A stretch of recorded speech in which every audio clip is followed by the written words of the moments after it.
Bismillahirrahmanirrahim. Assalamualaikum warahmatullahi wabarakatuh. Alhamdulillahi rabbil alamin.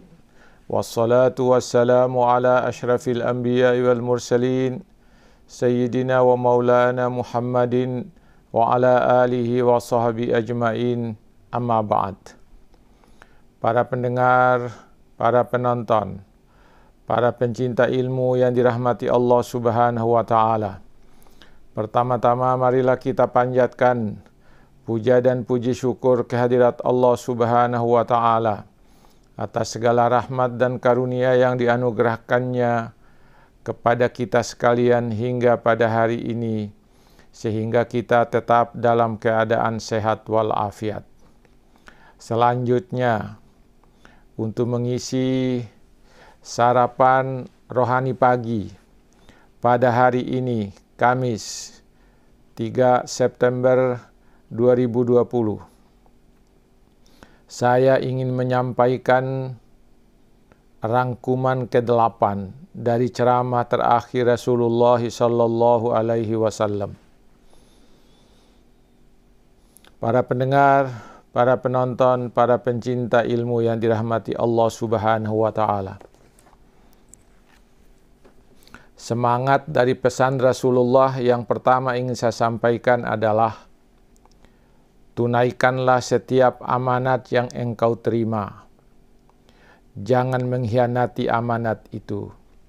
Jika tidak menunaikan amanah itu, engkau akan dimurkai oleh Allah dan neraka tempat kembalimu.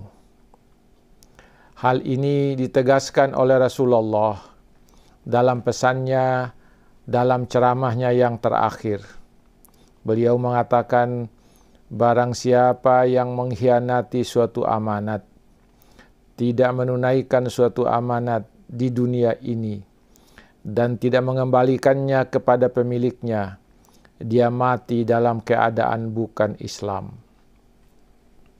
Dan dia akan bertemu dengan Allah, sedang Allah dalam keadaan marah terhadapnya. Kemudian dia diperintahkan untuk masuk ke dalam neraka dan dia berada di dalamnya selama-lamanya. Itulah pesan Rasulullah yang pertama. Pesan yang kedua yang disampaikan pada hari ini adalah jangan pernah Anda bersaksi palsu dalam sebuah perkara. Jika engkau melakukan hal yang seperti itu, maka di akhirat nanti engkau akan dihukum dengan hukuman yang berat, yaitu engkau akan digantung dengan lidahmu sendiri. Rasulullah sallallahu alaihi wasallam menggambarkan barang siapa yang bersaksi palsu terhadap seseorang, baik muslim atau kafir, maka dia akan digantung dengan lidahnya di hari kiamat. Kemudian dimasukkan bersama orang-orang munafik ke dasar yang paling dalam dari api neraka itu. Para pendengar, para pencinta ilmu yang dirahmati Allah Subhanahu wa Ta'ala. Semangat yang ketiga yang dipesankan oleh Rasulullah dalam ceramahnya itu adalah jangan pernah mengatakan bahwa saya tidak akan menyambut seseorang atau tidak akan menyenangkan seseorang. Ingatlah, gara-gara itu engkau akan dibenamkan di dalam api neraka jahanam. Rasulullah sallallahu alaihi wasallam telah memperingatkan kita dalam ceramahnya itu dengan mengatakan, barang siapa yang berkata kepada budaknya atau pembantunya, kepada budak orang lain atau pembantu orang lain, atau kepada seseorang dari kaum muslimin, aku tidak mau menyambutnya dan aku tidak membahagiakannya, dia akan terbenam di dalam api nerakanya Allah. Para pendengar, para pencinta ilmu yang dirahmati Allah Subhanahu wa Ta'ala. Pesan yang kelima adalah jangan pernah bersekongkol untuk melakukan perbuatan jahat terhadap saudaramu, sebab Allah meruntuhkan semua amalmu dan memasukkanmu ke dalam neraka. Hal ini ditegaskan oleh Rasulullah sallallahu alaihi wasallam. Barang siapa yang berjalan bersama saudaranya menuju ke sultan atau seorang raja penguasa dengan tujuan jahat kepadanya, maka Allah akan meruntuhkan semua amalnya. Jika dia sampai kepada sultan atau raja penguasa, dia dibenci dan disakiti, maka Allah akan menjadikannya bersama Haman di akhirat nanti di dalam neraka yang paling rendah.